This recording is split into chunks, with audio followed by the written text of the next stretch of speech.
Chancellor's choice, though, wasn't it? It's absolutely his choice, so it's his decision. Yeah, well, As things stand halfway through, good decision? well, it's a good decision to offer people a choice, to get a mandate for the future. Once things have stabilised, once inflation is back down to target, I think that is a fair time to call an election. Having said that, you mentioned reform. In my view, is one poll. There are literally hundreds of these things, and most of them don't have reform in anything like this number, but it is one poll, and what it does show is the data of people giving a vote for reform, meaning a vote for unchecked power for Keir Starmer and the Labour Party. That's your job, your home, your car, your pension. That is the choice. There are only two people, as you know very well, who could be Prime Minister after this election, either Rishi Sunak or Keir Starmer. And any vote that's not for the Conservatives is a vote for Labour, particularly a vote for reform. It is one poll, but as John Curtis said to us an hour ago, it's still bad news for the Conservatives because the only way that Rishi Sunak could hope to get even to base camp in this election is by narrowing the lead that Labour started off with, because virtually all the reform vote is coming from Conservative voters. Well, that's what I'm saying for people who are Conservative voters. If they choose to vote reform, then they're handing unchecked power, a blank check to Keir Starmer. And that is the choice that they will have over the coming 3 weeks. Unchecked power. So do you also think, as the Defence Secretary does, that Labour is on course for a supermajority?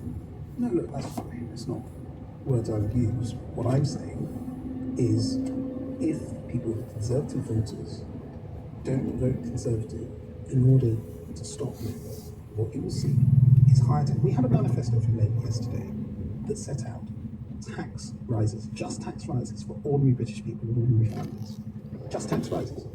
And these tax rises are going to tax your home, your car, your job, your pension. If people think Labour's going to win, they should start saying. What are you referring to that was in the manifesto? Okay, well, they refuse to rule out taxing capital gains tax on people's primary residences. That's their home. That's never happened in this country. They refuse to rule that out. That's their home. Their pension. They have said they will tax the basic state pension. This is something that we have pledged not to do. All the retirees, pensioners, your decisions on freezing tax thresholds have taken many more people into paying income tax in the first place. Let's look at what came out in your manifesto earlier this week, and what is acknowledged as one of the ways that you're going to pay for the tax cuts that you are promising, including reducing the projected welfare bill by £12 billion. How would you do that? Well, Mel Stride has set out many details as to how to do that in the last budget. We'll go further. And when people say, oh, well, we're not sure you'll be able to achieve that, well, we've done it before. We did it in the 2010-15 Parliament. We started doing it in the 15-17 Parliament. How would you do it now? Because you've made a new promise of a further cut in national insurance, and we now have this figure of £12 billion. You'll be looking to the welfare budget. So who will you be ruling out of receiving welfare? How will you be changing things? Well, the broad contours of it are as follows. For people who can work but are currently not seeking work, we're going to encourage them and help them in order to find work, because we believe that work is the best thing for everybody. It's the best route out of poverty, and so we're going to be tougher on that, because it's ultimately we've got to be fairer to taxpayers. In addition to that, we have seen the disability bill go up by threefold since, in the course of the Parliament, post-COVID. We don't think that is sustainable. We also don't think that that's appropriate, and we're going to clamp down on that as well. It's linked to waiting lists, isn't it? Sorry? It's linked to waiting lists. People are sicker, people aren't getting treatment they're waiting for. That's affecting the welfare bill. It's one of the factors. I don't necessarily accept that. It's very complicated, but as you know very well, correlation is not causation, and there are a lot of things to unpick, but what we do know is that that is not a sustainable rise, and it's not the same. It's not the same thing as what's happening on the healthcare system. But the broader point you make, or rather the inference you make, is that we do have big challenges on the welfare bill. It is important to support people who get up every day and go into work and be fair to those taxpayers. That's why we're cutting taxes for those taxpayers and those small businesses. And Labour wants to raise those taxes. You are promising further cut. You're going further on national insurance, and that's an expensive thing to do. In broad terms, what you're talking about has been the broad trajectory for as long as I can imagine, that people who are not working should be encouraged to work. I think what you're hinting at, or what one would have to assume if you're really going to take £12 billion out of the welfare bill, is that climate is going to get a lot tougher. It's going to have to be a lot more punitive. Not necessarily. For people who need support from the government in terms of health coverage, we'll always be there for them, and we've proven that over recent years. But for people who are not, who can work, who are currently not working, it's important that we ask them to work and make a contribution, not just in research, but to wider society. That's only fair for taxpayers. As Paul Johnson from the Institute for Physical Studies has said, spending on health-related benefits has ballooned. There's been a doubling in the number of new claims for disability benefits each month compared with 2019. So you're going to get tougher on disabled people? What I've said is we're going to be tougher on people who can work, who are currently not. I think that is only fair. And some of them are registered disabled at the moment? Because that's where there's been a big increase in claims. Never jeopardise people's right to support the question is assessed locally. But it's subjective, isn't it? And you're going to have to save a lot of money from the welfare budget. Everything in the welfare on some level is subjective. What we're saying is we need fair, compassionate government. Last stride, I'm sure you've dealt with many times, is an incredibly fair, decent, compassionate person. What we are saying, though, is for people who listen to this program who are working hard every single day, it's important that we are fair and that we make sure we cut their taxes and make their cost of living, just make things that little bit easier for them, and make sure that people who are not in work, who can work, who can be independently assessed, who can work, that they do so. I don't think that is unreasonable. And if you see the Labour Party, by contrast, their view is tax rises for everybody, more welfare spending. That is not a sustainable outcome for this country. It's not fair for taxpayers. It will make our economic growth harder and will increase the cost of living for millions of people in this country. Thank you very much. And for the latest in the BBC interviews with leaders of the 7 biggest political parties in Great Britain, Keir Starmer will be with Nick tonight. That is in a Panorama special at 7:30 on BBC One and online. The time now is 8:20. There was a recent headline in a local paper here in Northern Ireland. New role for Fermanagh actor Adrian Dunbar. He's also pretty well known outside Fermanagh. You probably know Adrian Dunbar better from Line of Duty and hosts of other roles over the years, but now he's taking on his first stage musical at the age of 65. He's starring in Kiss Me Kate by Cole Porter and the Barbican in London, opening night is next week with audiences engaged and been loving this lively retelling of Shakespeare's Taming of the Shrew. I sat down with Adrian Dunbar at the theatre to talk about Kiss Me Kate, his childhood here in Northern Ireland, and of course, if Line of Duty is going to return. I asked him first why he wanted to star in a musical for the very first time in his career. It's a hot night in Baltimore, 1948. An original theatre. It's been fantastic. I mean, you couldn't have really wished for anything that was any better, really. I mean, the audience reaction's been incredible. And it definitely was. The night I saw it, there's a standing ovation. And you really seem to be enjoying yourself. Yes, I'm having a laugh, there's no doubt about it. But it's so nice coming to work to make people laugh. It's a big, fabulous, joyful kind of show. And, it's my first musical, and I'm just, delighted to be in the midst of it all. And your first musical after all these years, why did you want to do it? I've been wanting to do a musical for a long time. I think probably because I've done some singing on Ridley, a series I did on Manchester, so I think people say, oh, hang on, maybe it's going to be Ridley. Musicals were a big part of your childhood, weren't they? Your mother was a great fan and a singer herself. Yeah, she was. My mother was a fabulous singer, and she would always get a something and stuff. When she was learning those parts, she was singing them around the house, so I got to know all those. Music was really my proxy, Was she singing on stage at Enniskillen? Yeah, she was. Yeah, she was singing on stage at Enniskillen, and she sang on the radio very early on in her career. And she had 7 kids, and my father died sadly when he was 50, so she had to kind of nearly put an end to it all. She kept singing all the time. She was in the choir from when she was about 7 years of age. Yeah, she was a real inspiration to me, and I think about her all the time when I'm doing this, because Kiss Me Kate was one of her favourite shows. So it must be a huge regret that she's not able to share. Yeah, that is kind of sad. But I think about channeling as the kind of modern thing all the time, and I know that when my sisters and everybody comes over, they'll be very moved by it. Big family, as you say, family of 7, and in a way it's an unlikely background to end up with the career that you've had, I think, 5 generations of carpenters. Yeah, yeah. Northern Ireland market town of Enniskillen, Yeah. nationalist background. Yeah, it is. It's like that great Kurt Vonnegut line that he used to say that we're all born into one family and then we're very lucky if we find the other family. And that's the stage family for And you, that's is it? me, yeah. I joined the service. There's been quite a lot of discussion about if it's becoming more difficult for somebody from a working class background to find a career in the theatre now. Is that something that you think is true? Or? Yes, I do think it's true. I think it's been true for a long time, actually. I was very lucky. I was one of the few people at the tail end of where the education authorities and boards were actually paying the fees for young people to go into the acting profession or even into music. I went to the Guildhall next door, and there'd be no way I would have been able to finance that myself. And it's just hard for young English, Scottish, Welsh, Northern Irish kids to kind of find themselves together. You hope that talent will out, but sometimes you need a bit of a leg up, and that's where the government comes in, and we should be looking at that seriously. What were your own school years like? Because you were at school at Enniskillen for a while, and then the family moved to Portadown for your father to find work. And Portadown, not easy during the Troubles for somebody from a nationalist background. No, that's right. I mean, Portadown is particularly difficult because it was kind of a little nationalist enclave, it was a little ghetto in the northwest part of the town that we lived in, on the Gibahi Road. It was very difficult times during those times. When later on, that's where the Drum Free demonstrations were. To get that, I remember covering it. Yeah. It was a particularly tense period, and thankfully, we are beyond that.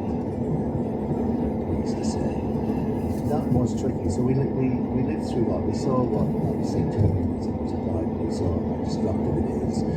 And Northern Ireland has changed so much, hasn't it? And particularly when I'm thinking about your own area, the creative industries, so many dramas shot there, including, of course, Line of Duty. So what was it like for you to go home in a way to film? Oh, it was fantastic to go back to Belfast to work, because that's where I got my start. I got my start with the theatre in Belfast.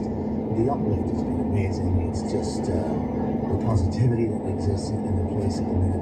But it was great going back, and it was great bringing Vicky and Martin over there to show them around. And we had some great times in the city, and we will hopefully, who knows, maybe have some great times again.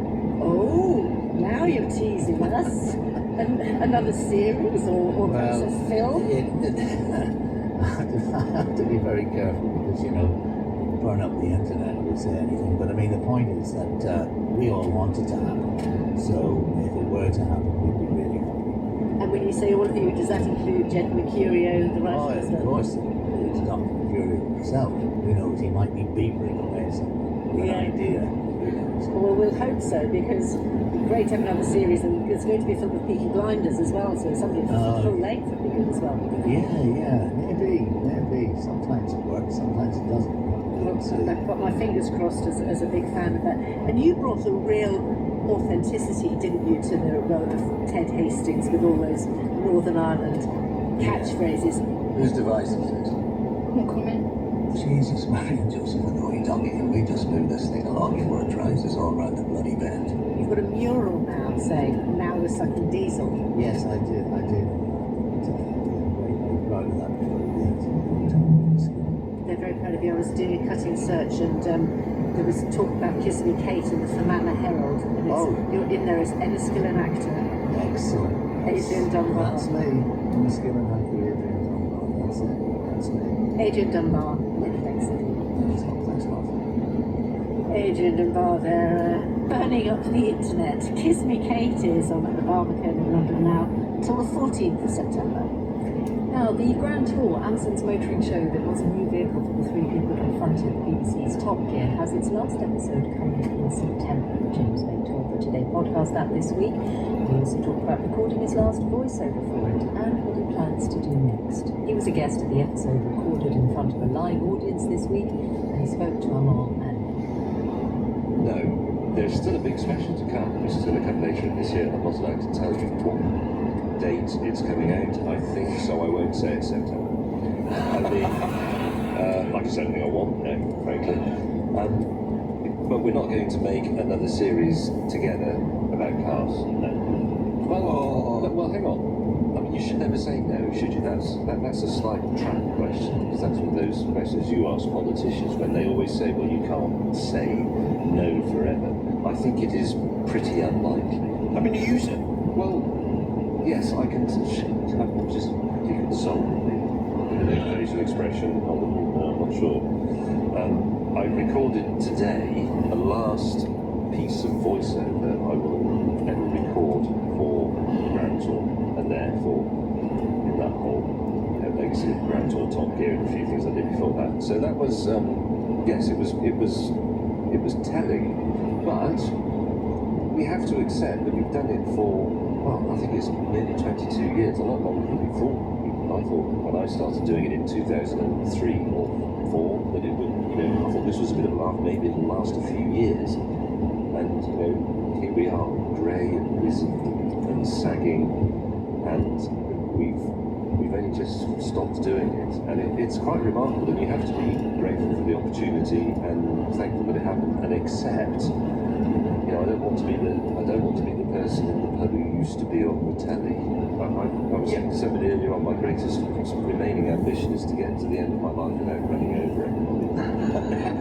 Because I've managed it so far. It would be deeply ironic and very unpopular if it happened now. James May, and the question to which the answer no is whether he was already working with his co-hosts Richard Hammond and Jeremy Clarkson on podcasts. But in any event, the latest episodes of the Today podcast, including politics, they're all on BBC Sounds or wherever you get your podcasts. Here then, Gary. This is really get me. Morning, second round of the US Open Golf Championship resumes in just over 3 hours. Rory McIlroy is top of the leaderboard after around 64. He has a one-stroke lead with Patrick Cantlay. 3 English players in one place. Tyrrell Hatton 2 off the lead. Aaron Rai 4 behind. Tommy Fleetwood 5 adrift. Scotland's Robert McIntyre and England's cricket is back on track. At the T20 World Cup, they dismissed a man for just 47 to win by 8 wickets. Who's going to win the European Football Championships? The tournament starts today. With an opening match for Scotland, they play the host Germany. Former Scottish international captain Graham Souness joins us. Graham, good morning to you. Good morning. England's first game is on Sunday against Serbia, and former England international Alan Shearer is with us. Morning, Alan. Good morning. Graham, Hungary and Switzerland also in the group. What do you feel is Scotland's biggest strength at this championships? Well, they couldn't face a harder opening match. You're playing the hosts in the very first game, so that's going to be a tough game.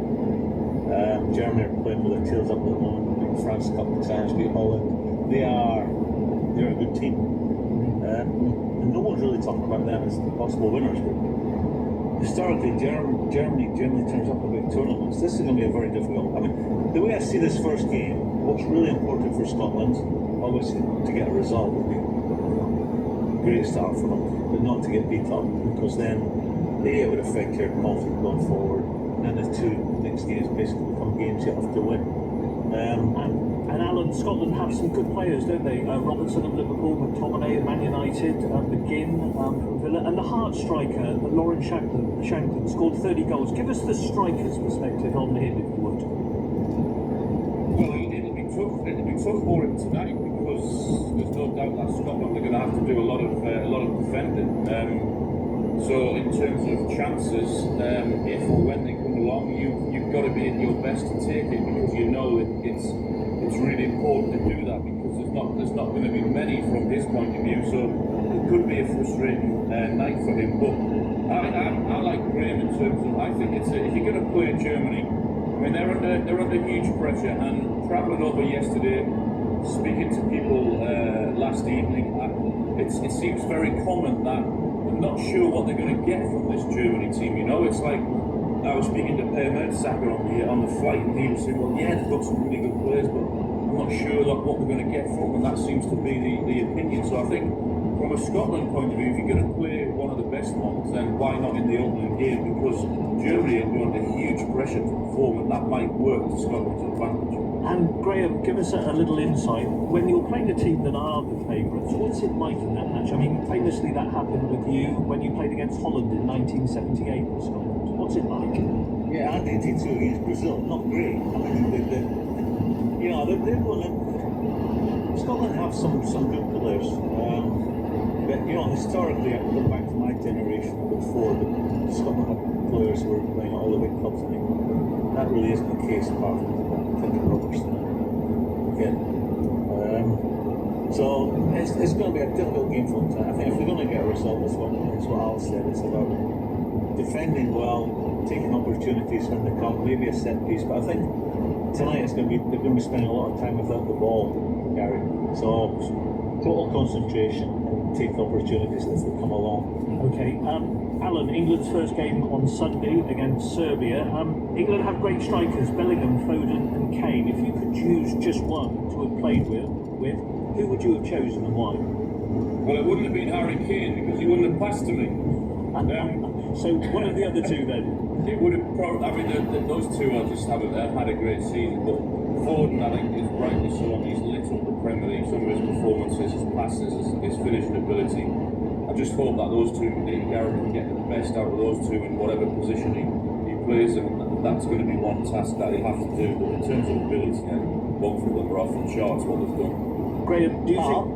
Gary, can I ask Alan a question? You can. It would be a better one than I would have probably asked. Go on. How are you anyway, Al? How are you? I'm good, thank you, and hope you are. What's he going to do in midfield?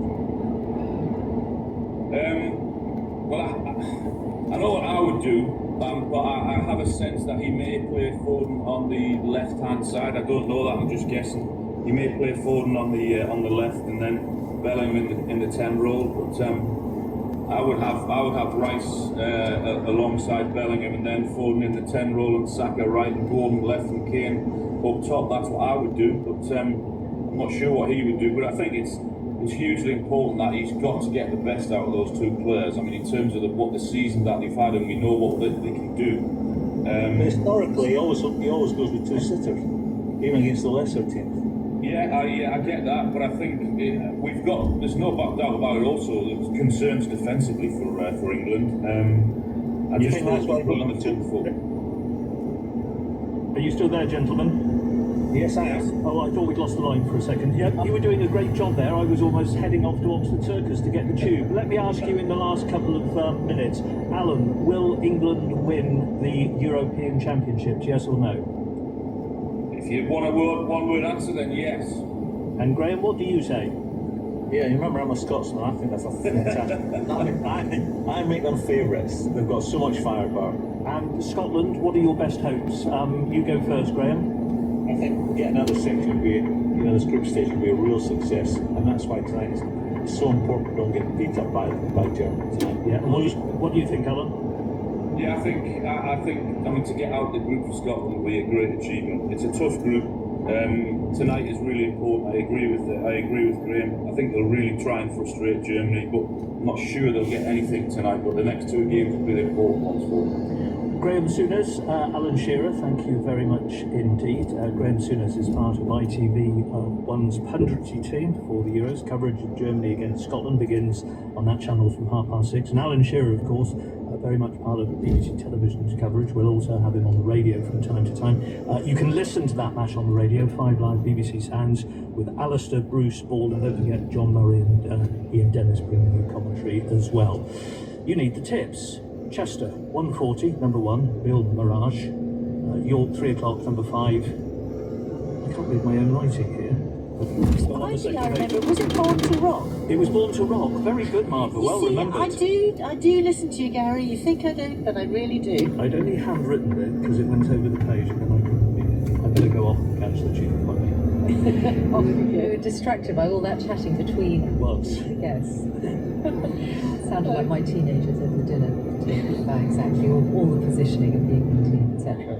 You'll be expert by the end of the Euros, Michelle. I'm right, yeah, by the end, possibly, because I'll have heard so much of it, not at this stage. You, me and Kirsty. Now, let's hear from Lauren Laverne about this morning's Desert Island Discs. My castaway is the businesswoman Shireen Curry-Hack. She spent much of her childhood moving around the world and developed her own strategy to cope with change. The important thing was very early on in my life to have a set of values, to know who I was, where I came from, and then to take it home.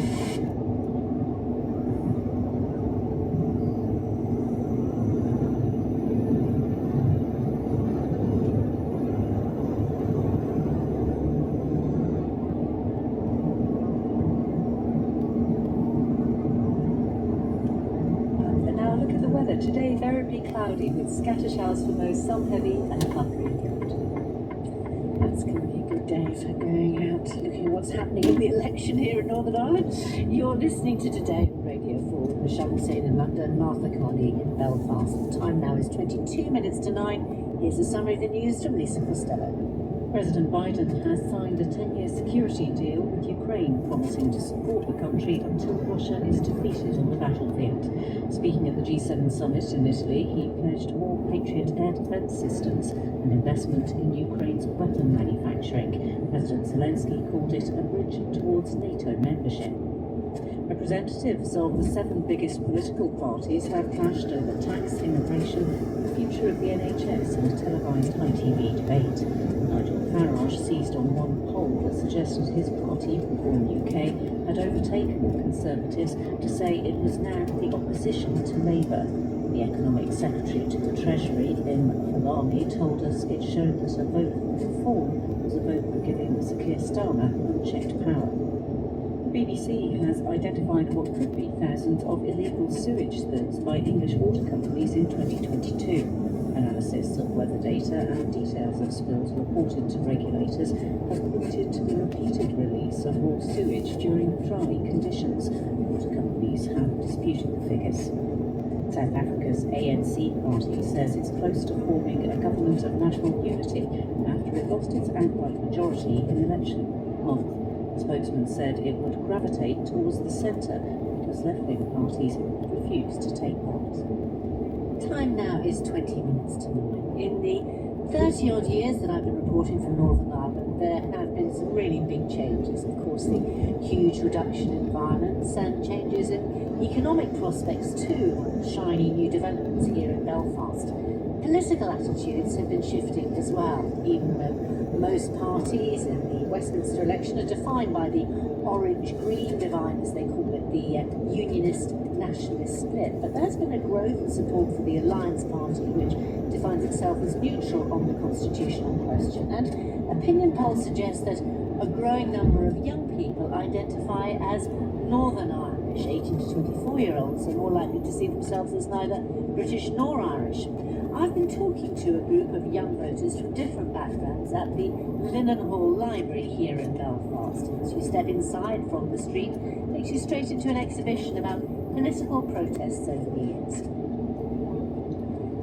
This is a collection which dates back to the 18th century, but it's been brought right up to date with an exhibition created by young activists with the help of artists. There's a t-shirt, "Hold Your Male Friends Accountable." Another, "Have the Heart for Humanity."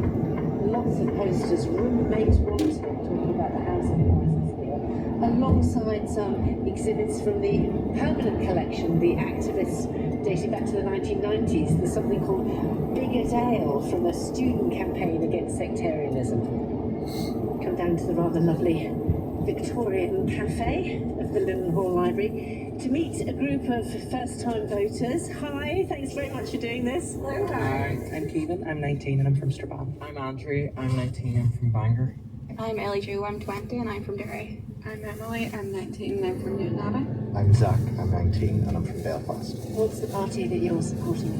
Well, mine's very much a personal vote for the candidate. I'm supporting the DUP for this election, purely on the basis that I am happy that the candidate is local, from a working class background, resonates with the views of my family and the concerns that we have for my constituency. Who are you thinking about voting for? I'm supporting the SDLP, so I'm from Derry originally, so a very stronghold area there. But I think also because of John Hume, so I think a lot of my vote will be very influenced by that. Yes, John Hume was the leader of the SDLP. He was a big figure of the party, founding figure. Yeah, an absolute peacemaker, and I think, you know, you talk about hopes of my generation, it's the exact same hopes as has it. Like, there have been changes through generations, but he actually had the vision of, you know, what our young people should have. Have we achieved that? Absolutely not, but I think it does for our generation to continue pushing those issues. Emily, do you think that some younger people are choosing to vote in different ways from their parents? I think there are some people, of course, who feel the same way as their parents on a lot of issues, but I think also they feel that they want to look more at what the parties are standing for issues that they care about, rather than just vote for who their parents are voting for. How about you? What are you weighing up when you decide who to vote for? I think I'll be trying to find out as much about the candidates as possible, especially when it comes to issues such as climate change, housing, education, mental health. Who's on your shortlist? Probably currently Alliance of the Green Party. And Andrew, how about you? To be quite honest, I'm not party political. I'm very much focused on voting patterns, on day-to-day issues, on the issues that I care about. I'm a disability lobbyist and activist. It's been, in Northern Ireland at least, it's been absolutely dreadful, the communication about what different parties and candidates stand for. And disability rights, as you say, you're a campaign. It's important to you. You have cerebral palsy and sight issues. Yeah, till a candidate can confidently say that they're going to stand up for disabled people, I do not know who I'm going to vote for. Kevin, how about you? What are the issues that matter to you when it comes to making your mind up? Whenever it comes to making my mind up, I would say that mental health services would be at the forefront of my mind, and specifically achieving more accessible mental health services, because as we know, there aren't very many. Specifically in recent years, so an MLA that's going to stand up for that is definitely what I would be looking for. And who's on your shortlist at the moment, Giselle? At the moment, it would be Sinn Féin in my local area. And you'll know, some people say, what's the point of voting for Sinn Féin in a Westminster election because they don't take up the seats? I understand, but in my local area, those are the voices that are standing up for what I believe in, so unfortunately that's the way I'll have to vote. So Zach, you told us you had particular reasons for voting for the DUP because you feel that they best represent the working class community that you come from. But of course they've had some difficulties, haven't they, with Jeffrey Donaldson, the leader, having to resign. I think that the party is more than one person, and I think that the way in which Gavin has stepped up in his role as the new leader of the DUP in Britain. That's Gavin Robinson. The MP for East Belfast has really taken a younger person's perspective. He's only 39 years old, and has taken a completely, shining role to this. And I think that for me, in voting for them, that the issues that they stand up for in Westminster, it just doesn't solely focus on Northern Ireland. They really dive deep into making connections with Welsh MPs, Scottish and English, to try and bring about those connections and actually making, the United Kingdom work for everyone, and actually make those connections to better everyone's lives. Andrew, you study politics. Where do you think the DUP's difficulties leaves the Ulster Unionist Party, which used to be, quite a while ago, but used to be the bigger of the Unionist parties? I see currently in Northern Ireland politics, I see sort of a prevalence of green and orange within politics, which, coming from a disability background, is immensely